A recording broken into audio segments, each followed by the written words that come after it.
A warm bonjour and bienvenue to part 2 of our delicious behind-the-scenes adventure here at the Boulangerie Jules in Verson.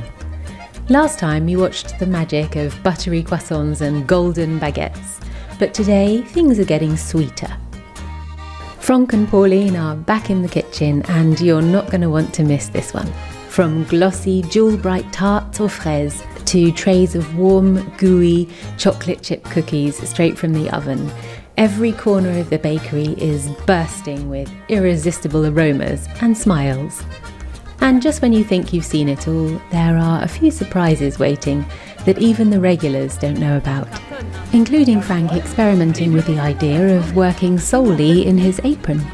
Why not? Celle de Richard, il est plus beau. Get ready to fall in love with the sweet heart of this little French bakery.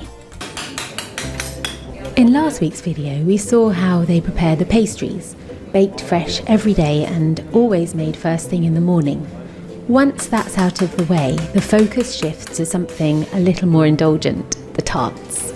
Here, Franck is making a tarte à la rhubarbe and a tarte aux poires, while Pauline is busy putting together a tarte aux fraises, using the last strawberries of the season.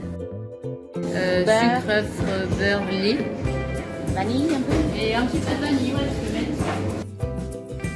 This is your standard pastry cream. I'll put the recipe in the description. It's easier than you might think. Pour une pâtissière typique, 5h midi. D'accord. 5h, faut arriver à cette heure-là parce que c'est avant l'ouverture du magasin. Bien sûr. Il faut lancer la journée. Oui. Et c'est essentiel qu'à 6h30 à l'ouverture, tout soit prêt, comme on a fait ce matin, là, vous l'aviez montré. Oui. La pâtisserie. Simultaneously, Franck is working on a pear, chocolate and caramel tart. It's all about teamwork and multitasking in this kitchen. C'est une tarte poire chocolat. Pauline keeps a constant eye on the oven and stops what she's doing to put things in and take things out as and when needed. Et en général, il y a un boulangerie-pâtisserie par village. On est toujours une boulangerie pour 1000 habitants. Un pour 1000. Ouais. D'accord.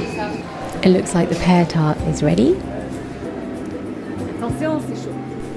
I wish there was a way for me to share the smell of this with you. It was just heavenly. Stick around as at the end I make it in my own kitchen and share the whole process with you. While Pauline focuses on finishing the tarts, Franck gets the dough ready for the chocolate cookies. These are one of their best sellers, especially when the children pour out of school hungry for their goûter. I never knew making cookies could cause so much laughter. Stick around to find out why. C'est que des œufs.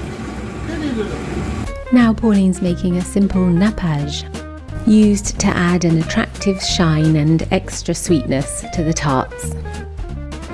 C'est du sucre C'est du nappage. fondu. C'est fait de quoi? C'est du sucre, c'est un sirop en fait. C'est un sirop avec du sucre et un épaississant et de l'arôme d'abricot. Ouais, ça fait un petit peu comme une gelée. Et ça fait un effet glossy. C'est un vrai art. Très très artistique, je trouve. Bah, il y a des pâtissiers, hein, c'est des orfèvres. Oui. Ils sont minutieux, les chocolatiers encore plus. Mais il y a de la pâtisserie fine, c'est le cas de le dire. C'est fait avec énormément de minutie, avec des colorants, du matériel.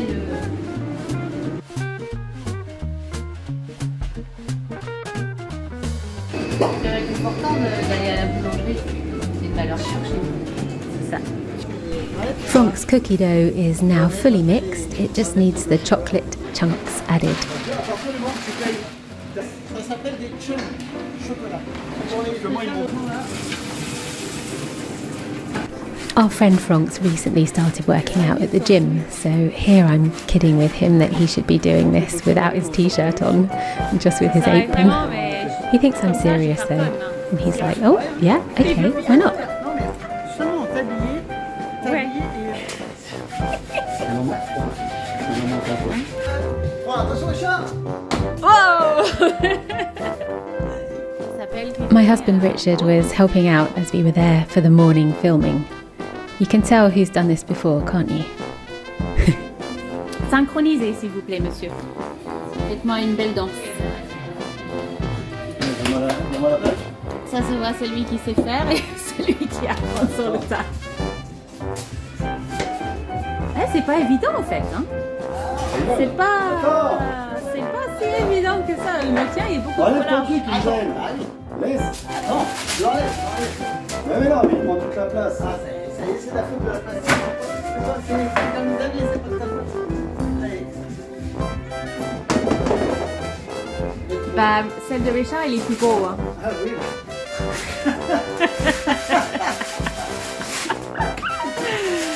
Oh là là là là, ça ne s'arrête jamais.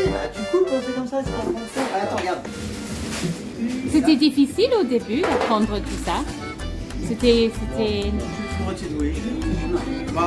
né pour faire. C'est un métier que tu as su que tu voulais faire très jeune. Genre. Ah, c'est de famille. Il faut combien d'années d'études pour devenir pâtissier? Au minimum 2 ans. Après, moi j'ai fait pas mal de cycles. Et le côté artistique d'être pâtissier, ça te plaît aussi, le fait d'être créatif? C'est toujours le temps qui nous manque. Toujours quoi? Le temps qui nous manque. Bah oui. C'est bien qu'on est jeune, mais après, il y a les copains, la famille.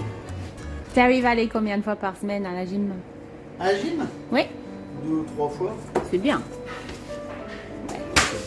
Faut savoir, oui, faut savoir vivre quoi.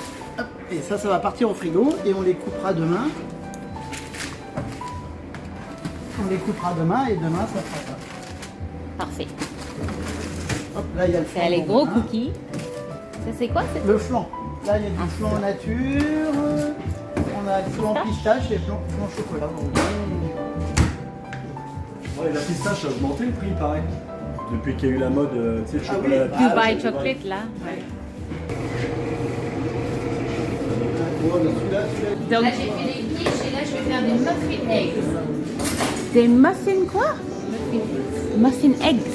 Cheddar, de la poitrine fumée, des œufs, une sauce burger dans du pain frit. Pain burger frit. Ça va être bon. On viendra voir ça un peu plus tard. Et là, Pauline, elle fait la béchamel. C'est bon, les crottes, monsieur. Pour avoir des gros bras.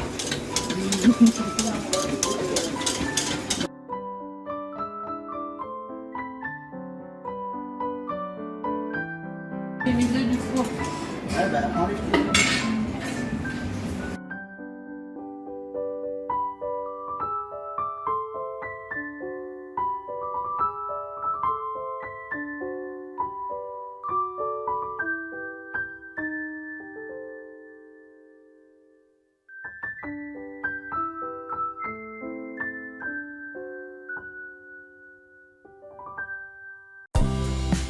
You know when your space feels fine but not alive?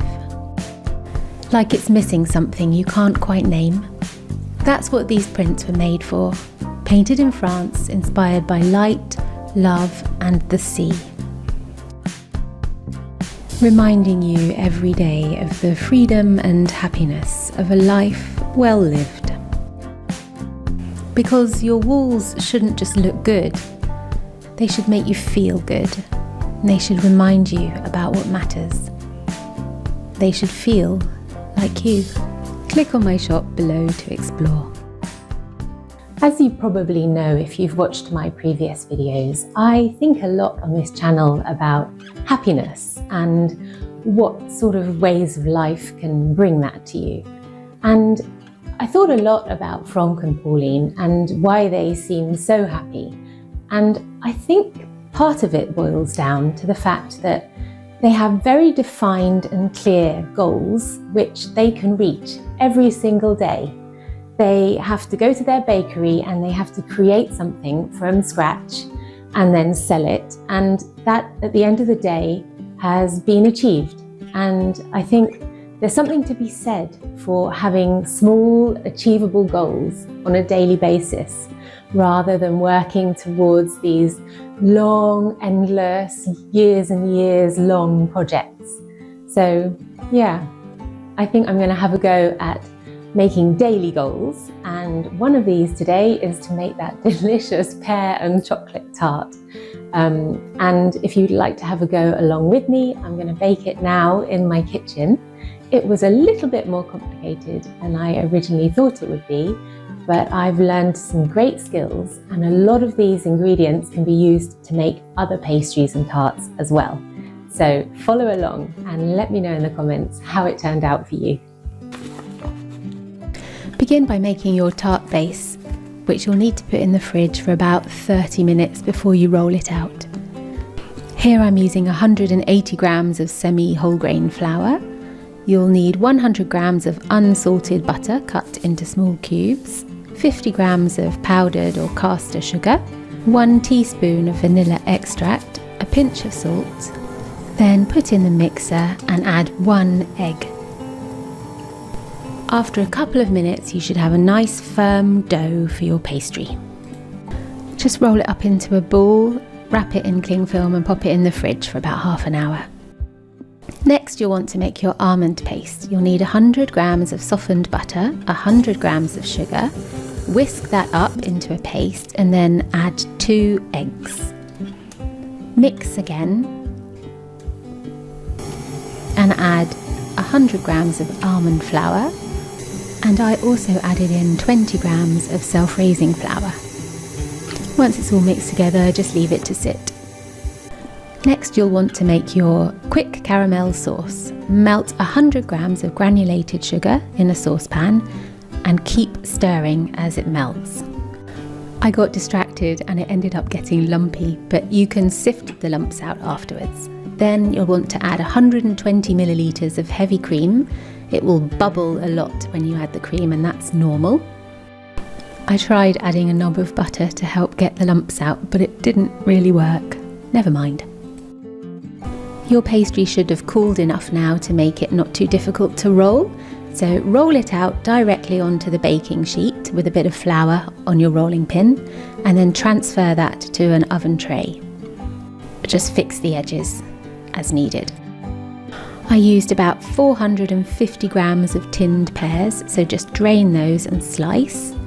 And then get your almond paste and spread it evenly over the base. Almond paste is also used on the base of a tarte aux fraises. Lastly, you just need to arrange the sliced pears, the chocolate chips, and the caramel. As you can see, just passing it quickly through a sieve got rid of all the lumps. This gives it a lovely chewy texture once it comes out the oven.